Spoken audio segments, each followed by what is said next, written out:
Welcome back to the Bitcoin Layer. I'm Nick Bhatia. Today we welcome back Matt Dines. He is the CIO of Build Asset Management. Dines, welcome back, dude. Thanks, Nick. It's a pleasure to be back. Just checking my calendar, and I think we last met up in August. Lots happened in the Treasury market and rates and the dollar since then. It's just exciting to get back and talk about what's coming up next. All right, so we get Dines on to talk rates. We will get his thoughts on Bitcoin here at the end. I know he's been looking a lot at the chart and he has a lot to say on that topic. But we have Matt Dines on to give us his sense of rates as something that he is watching on a daily basis. Matt, let's start with your view on what is going on at the Fed level. We have a long-term chart here of policy rates and other short-term money market rates, swap rates here, obviously mostly tracking together. What are your big picture thoughts on this cycle and if we are here at the end game of this cycle? In game, possibly not. I don't know when it comes, but I think the key takeaway, we'll go over a lot of indicators, market pricing that we can dive deep on. But I think the key takeaway from my point of view, my seat at this time is this end stage looks a lot more like something like the 96 to 1998 Southeast financial crisis that came, when a lot of people in these seats were not quite in diapers, but, young and not managing this business. It looks possibly more like that in terms of dynamics than the kind of most recent trilogy that we've become ingrained on, the 2001, 2008, and 2020. So happy to dive deep and unpack that as we go along. The Bitcoin Layer is proud to be sponsored by River. Go check them out today at river.com/TBL for a special offer of up to $100 worth of Bitcoin for free when you go sign up. Now, River is a Bitcoin-only exchange. That means there's no confusion when you go there. They allow you to deposit and withdraw via Lightning Network. They have a zero-fee recurring purchase order feature. And what we love the most about River is not only do they encourage you to get self-custody, but they're there to help educate you on self-custody and everything there is to know about Bitcoin.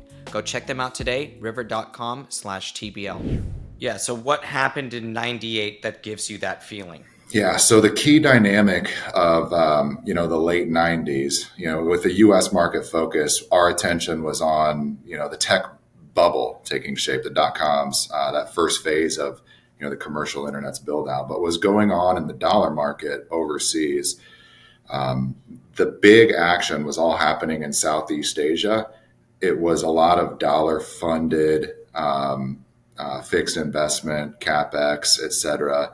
And you saw a dynamic where a lot of credit built up in dollar credit in a foreign exchange currency that these growth economies in Southeast Asia couldn't print themselves. And as you saw a global slowdown, that contracted through the system. And in this cycle, the key things that really mattered were international dollar FX reserves, dollar deposit rates, like across banking and in the money centers throughout the world. So Tokyo, Singapore, London, Caymans, et cetera.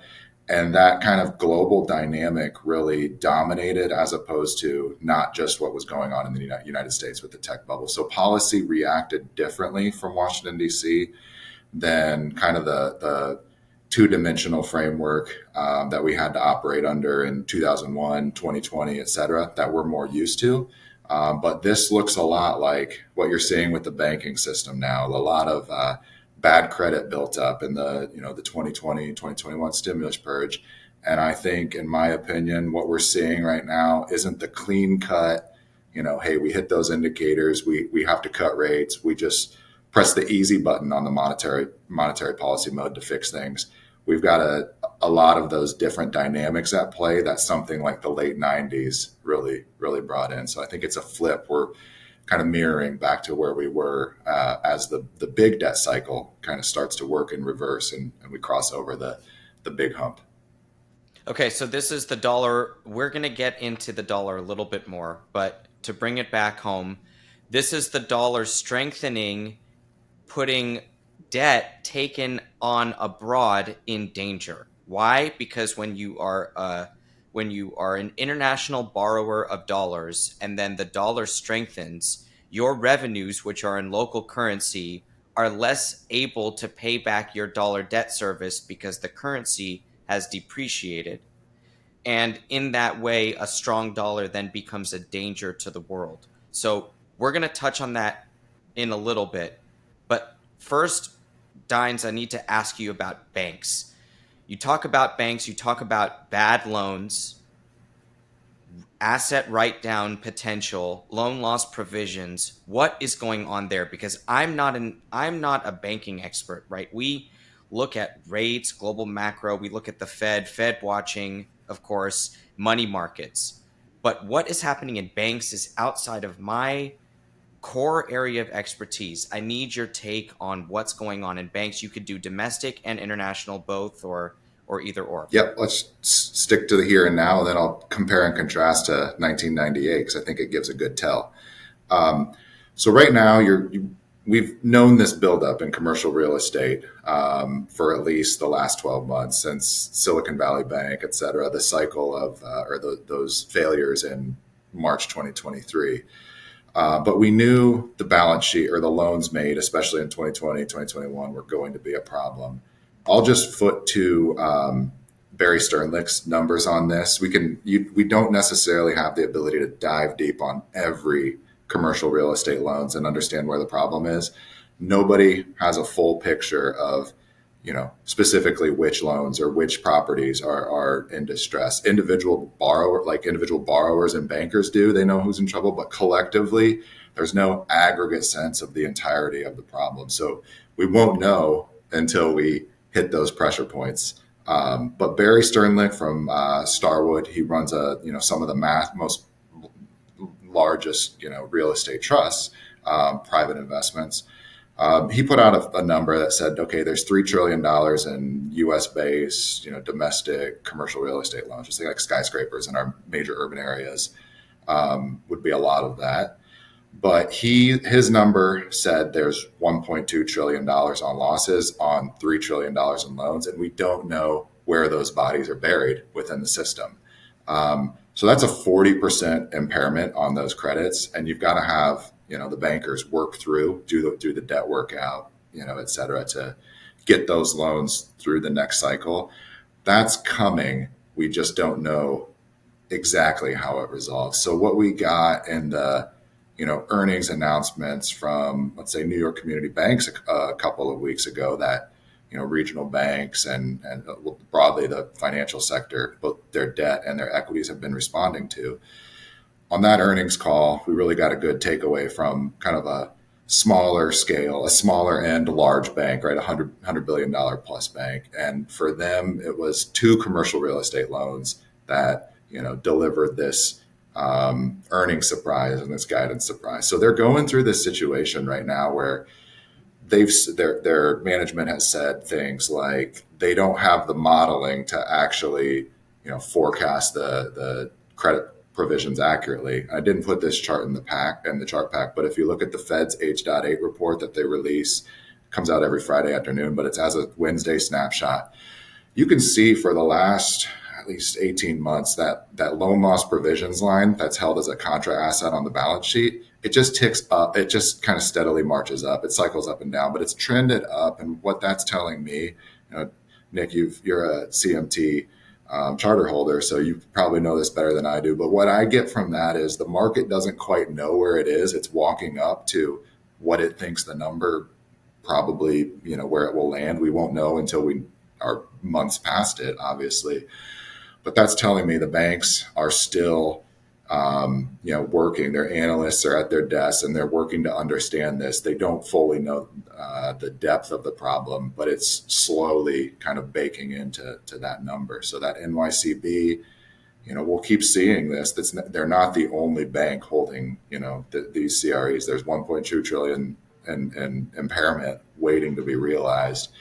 That's what we need to cross. And then to bring it full circle, this time around, let's call it the 2024, 2025 late stage cycle, these are U.S. based loans, right? And this comes down to, in my opinion, policy from the response in March 2020, and then the spending, fiscal spending that followed, that created the incentive for misallocation of capital, bad credit to get created, and now we have to digest that. But in this case, the credit exists in the onshore real estate market. It's our fixed assets versus in 1996 to 98, what carried it were the buildup and credit that turned out to be, unwise misallocation, et cetera. It was really chasing this growth wave. Everybody bought into the Southeast Asian growth miracle, which was dependent on exports, really like shipping containers. We can talk about that, what's going on in the Suez maybe later. But the bad dollar credit was parked in markets like Kuala Lumpur in Malaysia and like similar like hot growth areas in Southeast Asia. And so that encouraged this speculative build out, and it was dollar loans from Japanese banks and European banks that eventually took those losses. This time around, you're seeing it. The heart of the problem is in the 50 United States and our major urban centers. And then you're slowly starting to trickle in some banks from, let's say, Germany or Japan, headlines that these international banks that allocated and took parts in, say, loan syndications on the US CRE, now the impairment and the failure to contain potentially is spreading beyond just the U.S. banking system. It's international in scope to the developed economies, and so it's kind of the mirror image, in my opinion, what's shaping up to that 1998 unwind. Okay, there's so much to unpack there. What we talked about before Matt just explained here about the commercial real estate problem that's US based was a problem I was describing for debt taken on abroad. But in this scenario, while that might be the case and there might be bad debt abroad as well, right now we're talking about the onshore US real estate exposure that US banks have, as well as now we know Japanese banks and German banks also have. And Matt explains in one word, which is syndicate, which means that these loans are making it into international investment portfolios. It's not just like a German bank lent money to a US office building. It's really this syndicate of loans that uh, are trafficked around the world. So Yeah, one let more me one more thing on that, Nick, go too. ahead. And Yeah. it'll tranche up the risk. So you might see like a securitization waterfall. And so you don't quite know exactly who owns what piece of the risk and who will take the losses. It's very hard to pool this data all together. So we don't quite know until it happens where the losses will be taken. Okay. Excellent. So now I want to first go with something anecdotal, which is that I'm in Los Angeles. I drive all around the city. I drive to campus, which is about 30 miles away from me, and I take different routes throughout the city, most of the time just to give myself a sense of what's going on in the economy. I am I cannot believe my eyes at the vacancy signs on office buildings in every single part of the city, in every style of office. So from the strip mall to the high rise to the mid rise to the major parts of the city to smaller suburban parts of the city. There's a lot of retail vacancies, but I've seen that for a long Mhm. time. The office vacancies are staggering. So forget the data for a second. Forget the $1.2 trillion impairment that might be coming. From an anecdotal perspective, what are you seeing and hearing about commercial real estate, office commercial real estate in the US? So if it's a newer build with, let's say I live in Seattle. So you had like in the last 10 years, like kind of an urban campus core built out, like specific built for Amazon headquarters. Now, you are seeing stuff like headlines from the big tech companies, the Magnificent Seven, if you will. I'll just assume the audience is familiar with those names. Those companies are now cutting staff. as well due to AI automation, lower end, lower value add type of office worker roles. Those are getting reduced, and so I would say, on first glance, when you drive around a city, which buildings are doing the best from the commercial real estate standpoint. If it's a new high rise and it's built for like Salesforce.com or something like that, it's like you probably have a good tenant locked in. Now they are going through their own dynamics as well. Now, if it's an older, 1980s Class B type of property, it just it's needing a renovation or some TLC. Um, that's where it's very hard. And I'm not on the ground in this sector, but just knowing and talking to people in the Seattle market who are involved in commercial real estate, it's very hard to pull a new tenant in on a lease, especially when your old leaseholders are not renewing. So that type of dynamic makes it especially difficult to meet your numbers you need to hit on your income statement to satisfy your banker at the end of the day and deal with this loan rollover to ultimately carry through the property. So the building will always be there. Now, is it going to be valued from an economic use or not? We'll see. But it'll change hands potentially in a debt workout. But we're in that kind of stalemate period where everybody, the owners, the equity holders in these, real estate investment, groups, they want to hold on. They don't want to lose. They want to see if they can roll over. And then also the bid coming in, some, third party, if they're actually holding cash or they can access credit to take on and borrow against the property and with numbers that potentially make sense.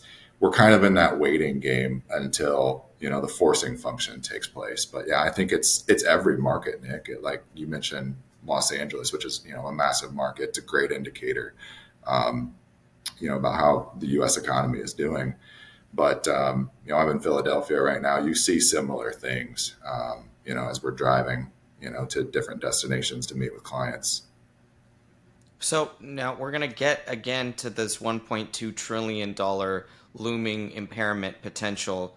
But I want to go back to the H.8 loan loss provisions put out by the Fed every week.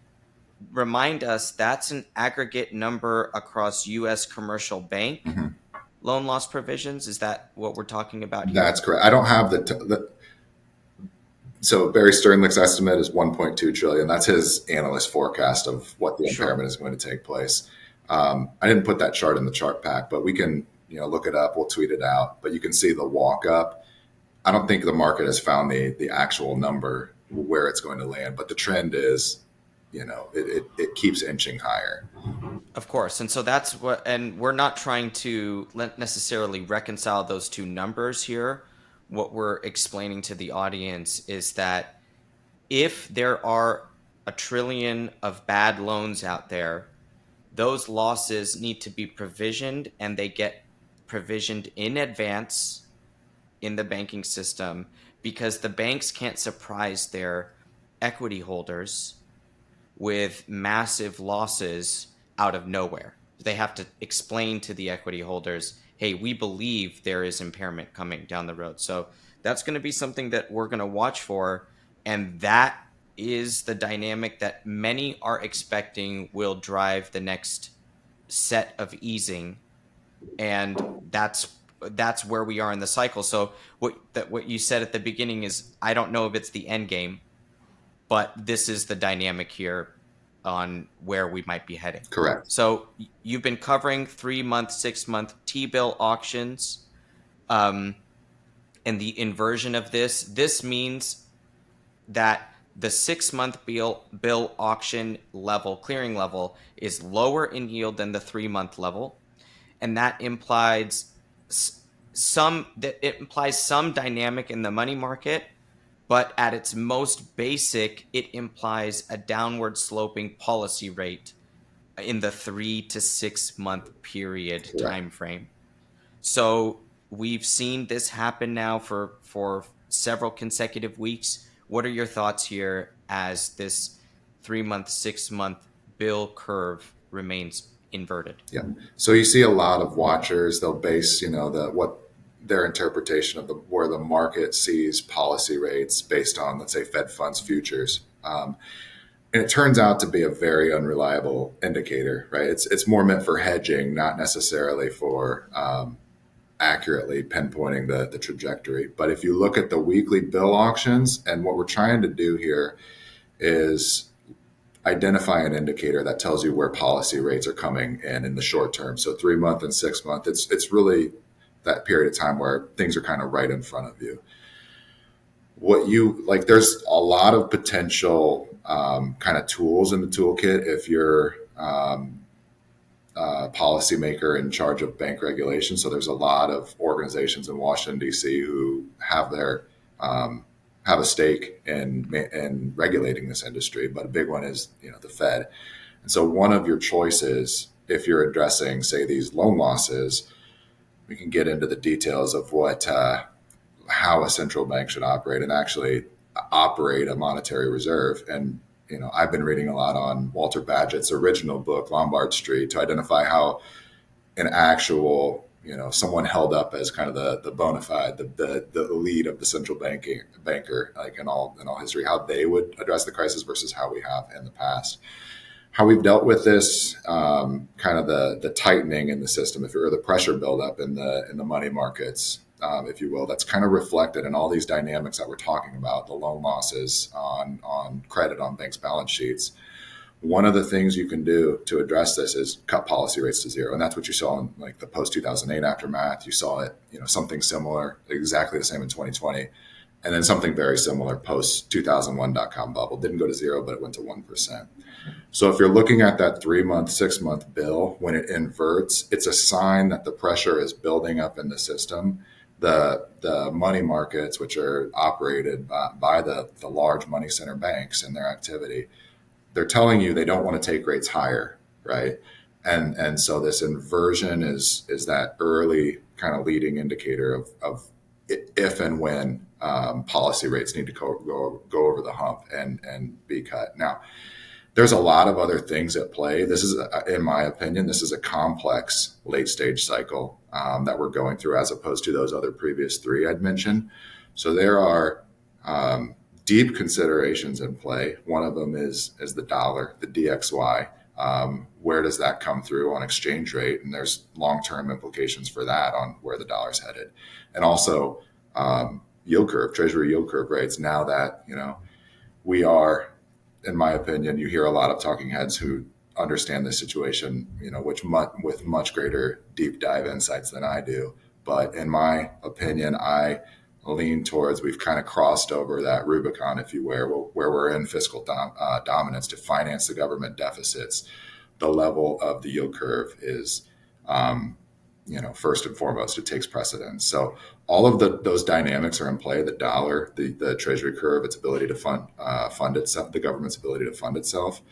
And now we have to deal with those situations as well in our policy mix. So it's not quite as cut and dry as those prior three iterations. And I will remind the audience that there is so much to consider when thinking about the money market. You have the government, as Matt mentioned, the government is spending and borrowing all the time in varying amounts. That affects what's going on. Then you have what's going on in the economy in terms of how much reserves need to be in existence to actually just grease the wheels of the economy and allow it to move. You have the sheer amount of longer term treasuries that are being issued that need to be financed by banks through the repo market, which can come from the money market. That's where the funding can come from. So there's so many moving parts. It's impossible to really talk about all of them in each episode that we do. And so we're doing our best to just describe to you guys really each one of these moving parts as best as we can, but also always remembering that there are too many moving parts for us to ever, know what's going to happen, because there's always a blind spot. And the longer that you're in portfolio management and interest rates, the more easy that is to understand that just there are infinite blind spots we'll never be able to know It segues with the next chart, which is the amount of reserves in the system. This is, of course, merely reserves and doesn't account for the reverse repo balance, the BTFP balance, and in that way, we're only looking at one aspect of Fed liabilities. But talk to us about reserves, what you think about this bottoming in reserves last year, the increase in reserves since then. I know you'll mention RRP in your answer, but talk to us about reserves. Yeah, so reserves, the way we've treated them post 2008 are, well, actually, it goes back before that, but it's a misnomer to the central banking classic kind of paradigm, where reserves, if you go back to the Bank of England up until post World War One era, reserves meant your gold in circulation, where the currency was redeemable for money. So you had that layer of embedded trust baked in. And then it also meant the banknotes that were circulatable. There was a hard cap from a law in 1844 in Britain, where there was, X million of pound central bank BOE, banknotes that could be issued. But the bank, the central bank, would be kind of acquiring those on its own, balance sheet, its own reserves. It's putting those bills in the vault. And so when you got into these times of kind of tightening up in the money market, that's where this idea of the lender of last resort came in. It's like you can, it wasn't actually the gold that was in demand. It was the bank notes as a final settled, um, you know, there was a counterparty risk, but it was the Bank of England, so everybody viewed it as counterparty risk free.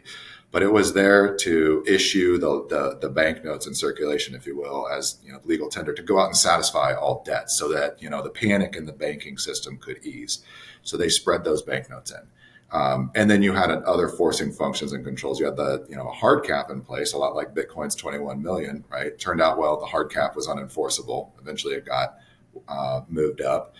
And then, the golden situation, as the situation calmed down, people and, banks, et cetera, would start to redeem those notes for the gold that the BOE held in its vaults. And then the gold as like the base layer collateral. You did a great job covering this, Nick, and layered money. That would work its way through the banking system as a panic ease. So classical, we call it the Federal Reserve, but it doesn't quite operate that way in the post 1971 paradigm. And you can kind of see on this chart, we start in 2008. Well, it turned out like there were no reserves in the system relative to the amount of credit that's built up.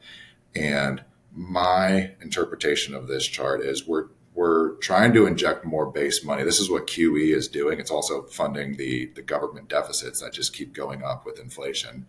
But what it's trying to do in a very tail wag the dog way is remonetize the banking system. And the U.S. banking system, in my opinion, is much softer, much weaker. It's also much younger than the rest of the global banks, which are also not in great shape. But the U.S. banking system is kind of going through a period, if you will, where we're still a young country relative to most others. It's a great experiment. But our banks, I think, right now are more fragile, especially post 2008. Than it's not too controversial to say that, and we're still kind of recovering from that, major wound. But what we're trying to do, like from a policymaker standpoint, I'm talking about, if you're the Federal Reserve, ultimately what your responsibility is to hold up the banking system from going through these panics and contractions to ensure the long-term stability and survival.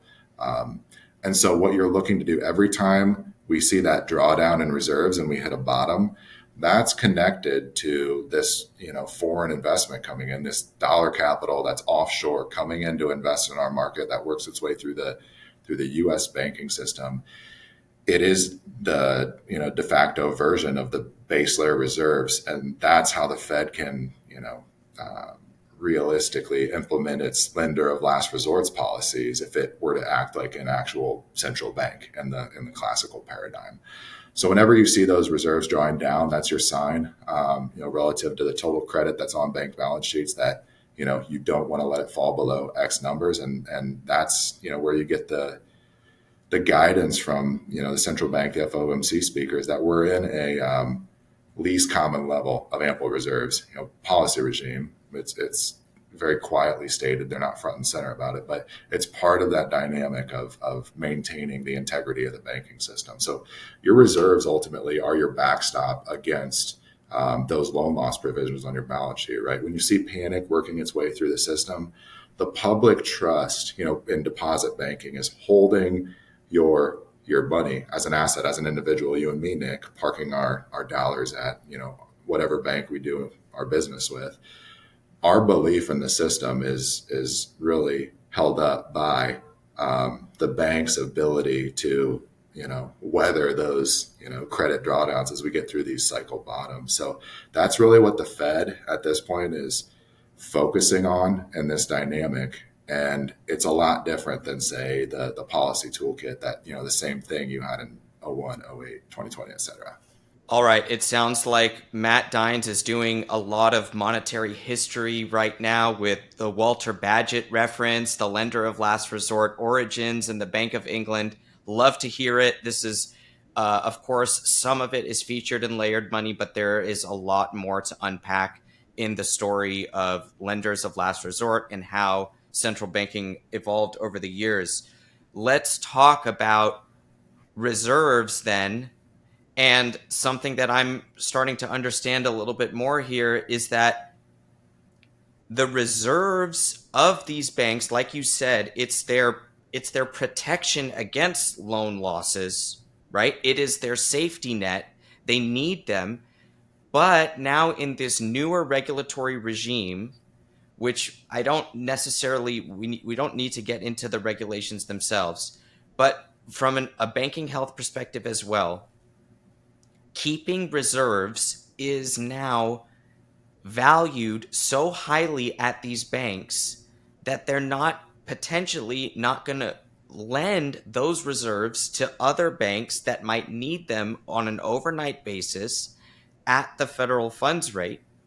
And that can distort money markets and basically cause the Fed to rescue the financial system with a reserve injection immediately. Can you speak to that dynamic about reserve scarcity, but from a banking health and protection Yeah. perspective? So I think it was January 12th. There was a policy paper with a lot of big names around the G30, central banking community, like Mohammed El-Arian was on the white list. So you can link to it in the show notes. But there's a plan now. Lend freely at a penalty rate against good collateral.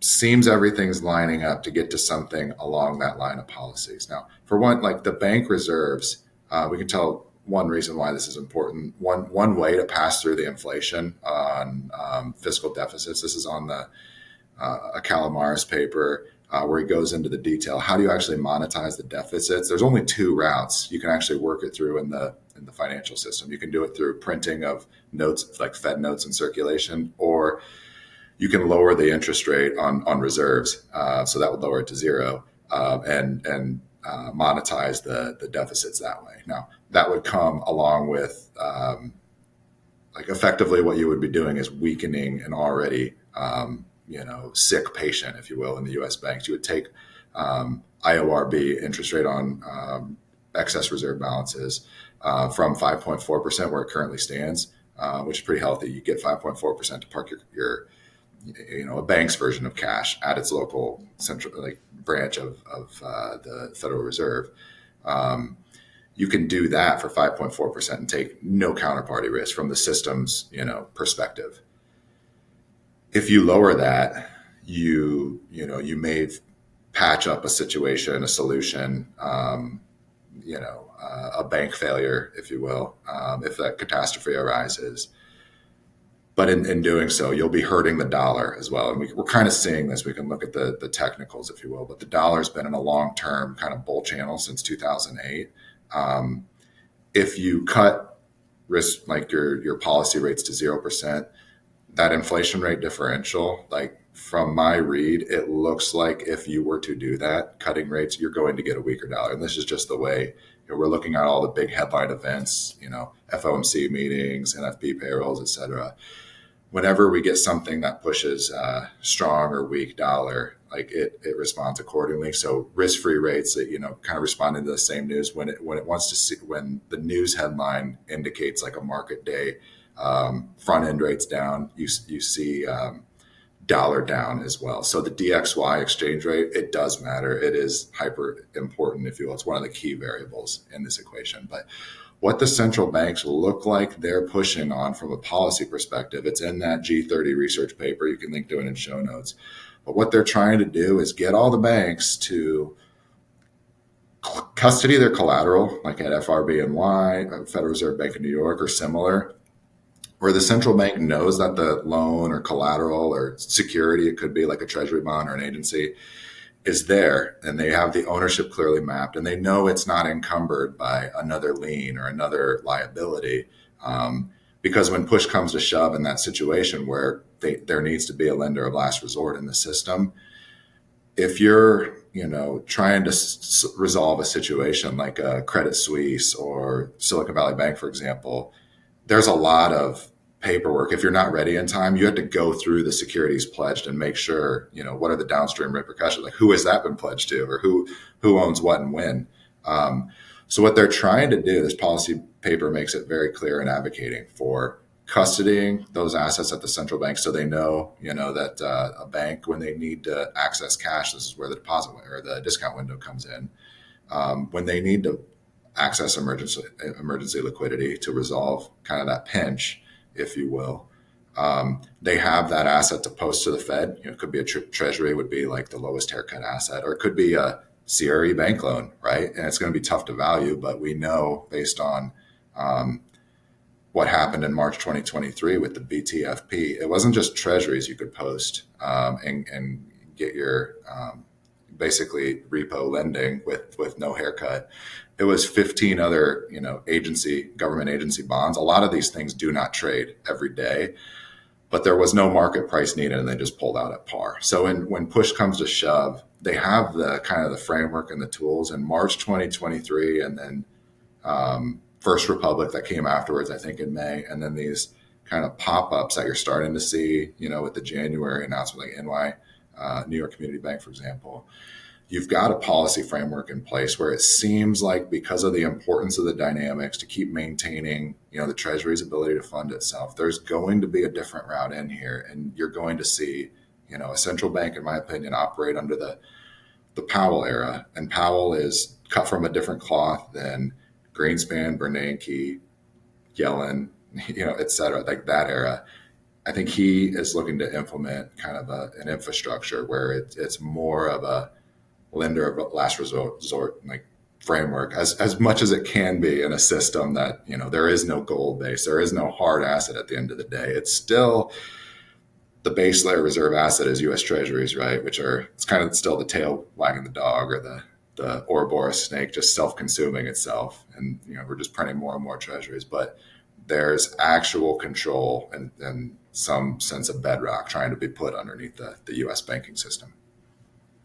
It is interesting to think about this concept of pre-parked collateral at the Fed by the US banking system in order to draw on same-day liquidity if needed, without any hiccups, really, without any reputational risk via the discount window, without any same-day rehypothecation collateral issues, where Matt was describing that if you need to post collateral to the Fed to borrow, but you don't know where the collateral is, it's pledged to somebody else, you can't get it back that day, you might get it back tomorrow, but you need funds today to send out reserves to a bank or to your depositors. So there are a lot of issues that we need to consider when thinking about the quantity of reserves in the system and the associated dynamics with banking.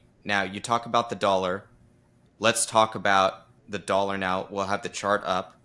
This is a multi-decade chart of the dollar. Give us your quick take on the technical analysis. You've let us know about the dangers of a stronger dollar, as well as the potential for a weaker dollar if rates are slashed at the policy rate level. So what's your outlook here? Yep.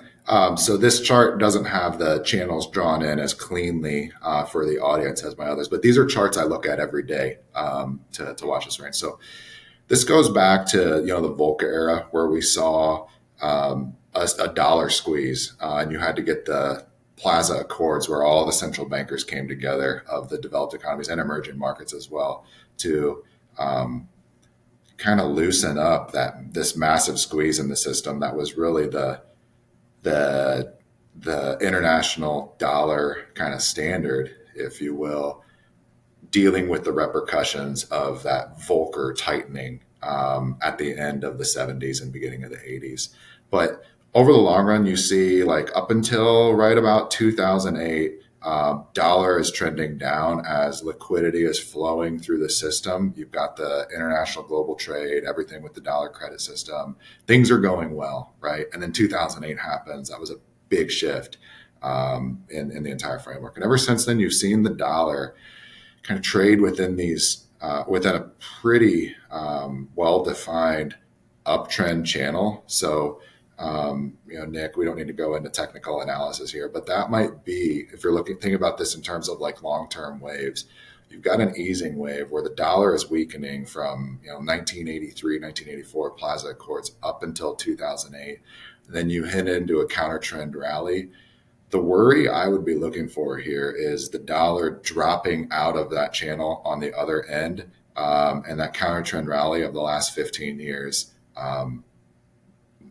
being exactly that. And we're on a continued dollar weakening. So if I'm a policymaker, I've got to be extremely cognizant of that. And you see both Jay Powell and Janet Yellen in their congressional testimonies, you can find statements where they're saying like the U.S. is still operating under a strong dollar policy.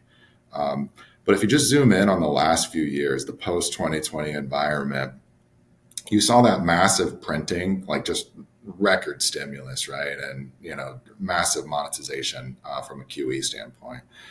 That took the dollar from the middle channel where like right in the middle of the channel where it opened the decade down to like a new low at the bottom.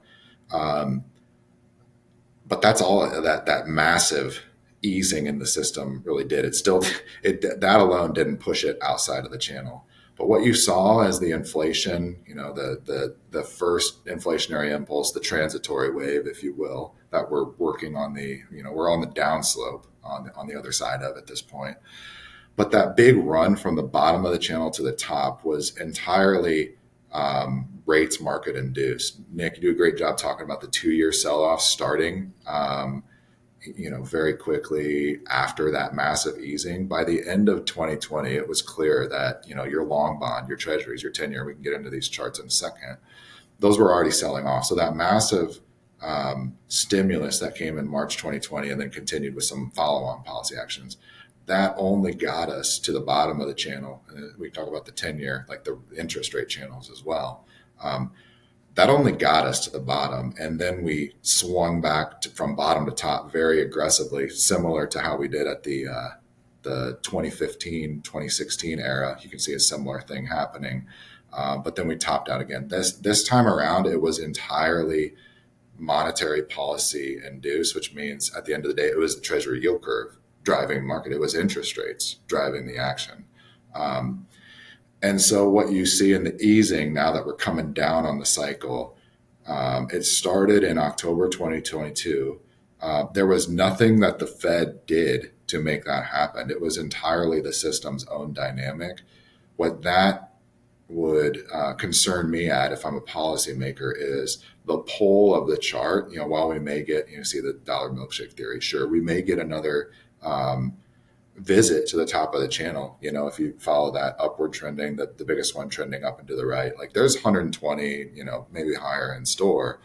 But I would be worried at this point of the gravity pulling the dollar down on the international exchange rate market. And that's where things like the deficit situation, the bank system itself, the economic and the growth in the US, that is front and center of what's driving this big picture dynamic.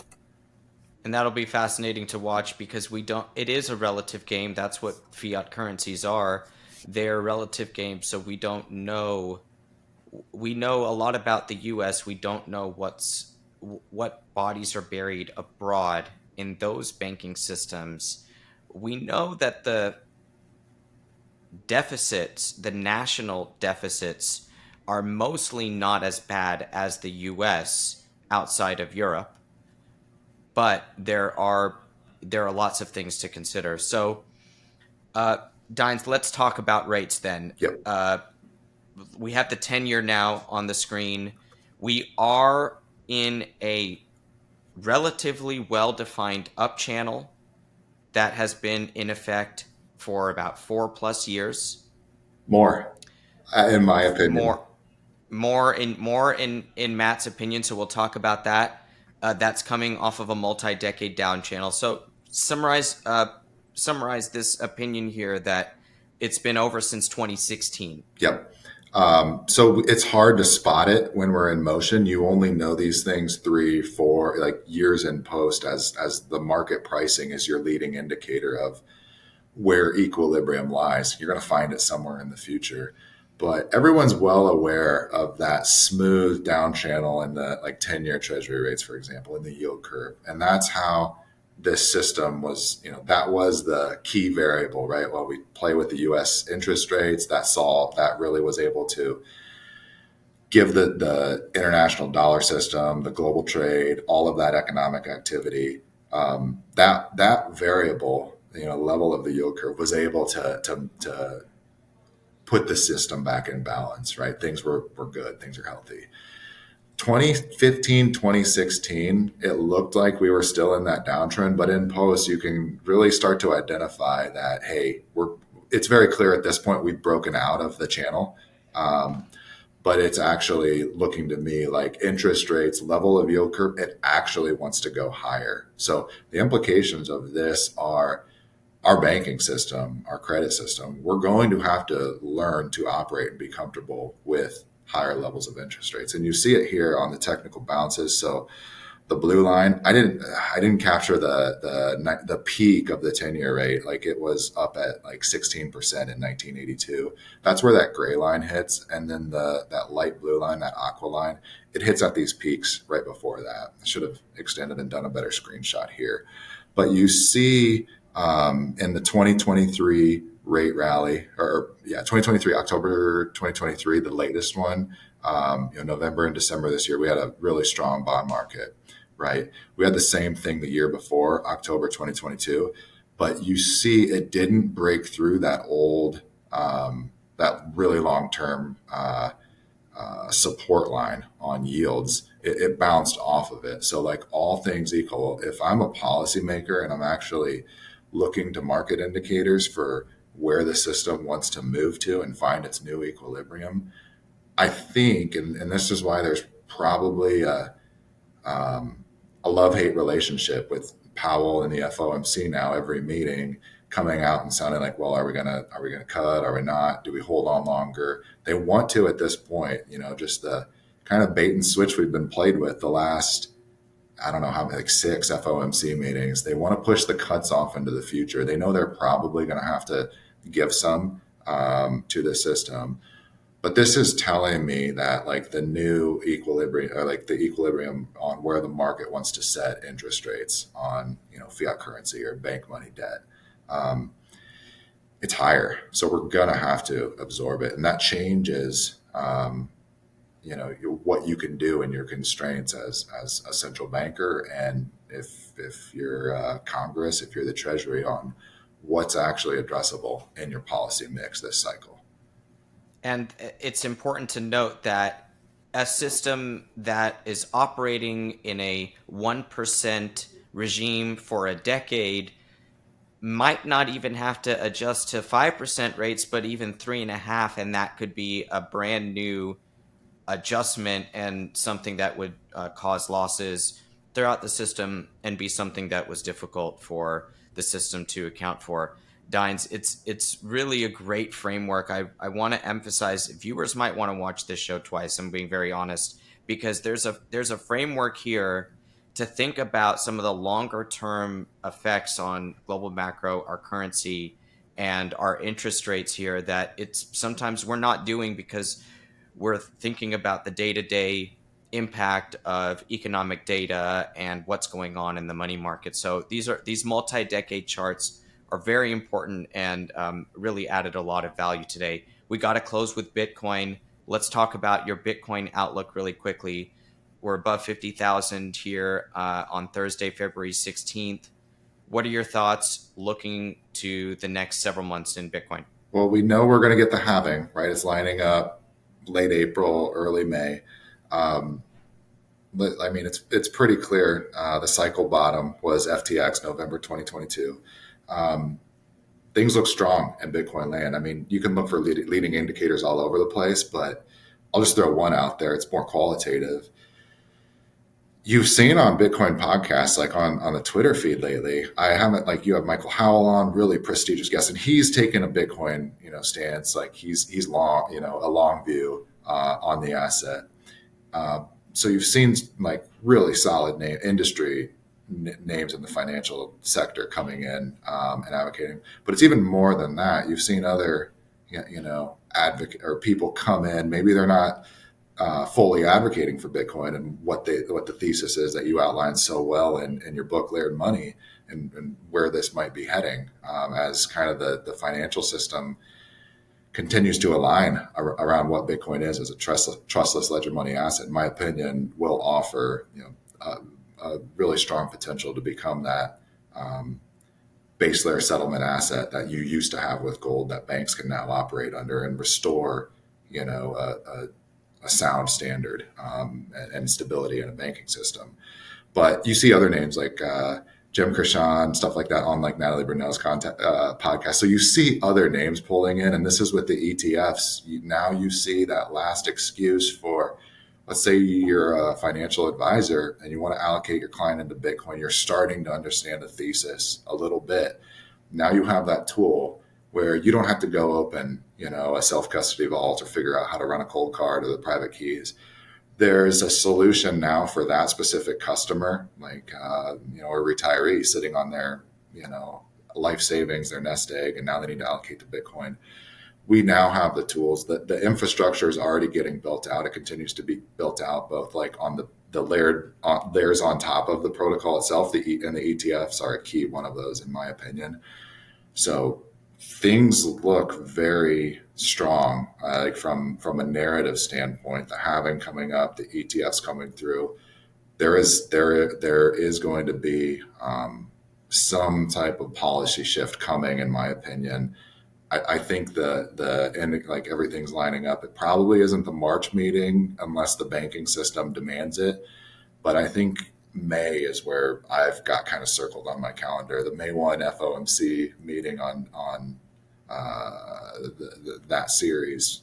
It's a live meeting. It comes right with the halving.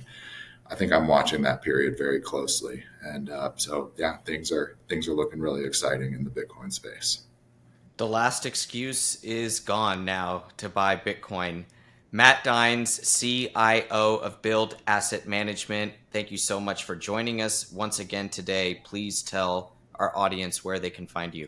Yeah, thanks, Nick. It's always a pleasure to be on with you. You can hop on Twitter. I'll happily engage at BuildCIO. It's the best place you can reach me. Excellent. I'm Nick Bhatia with Matt Dines. We'll catch you guys next time. The Bitcoin Layer is proud to be sponsored by River. Go check them out today at river.com/TBL for a special offer of up to $100 worth of Bitcoin for free when you go sign up. Now, the reason that we love River is that they are a Bitcoin only exchange. There's no confusion when you go there on what you're buying. But really importantly about River is that they do not use a third-party custodian. They have their own multi-signature solution. That means that when you buy Bitcoin on River, that Bitcoin is not being stored by another party. River is storing it in their own multi-signature way, and they encourage you to get your Bitcoin into your own self-custody and help with educational resources on that front. Go check them out today, river.com/TBL.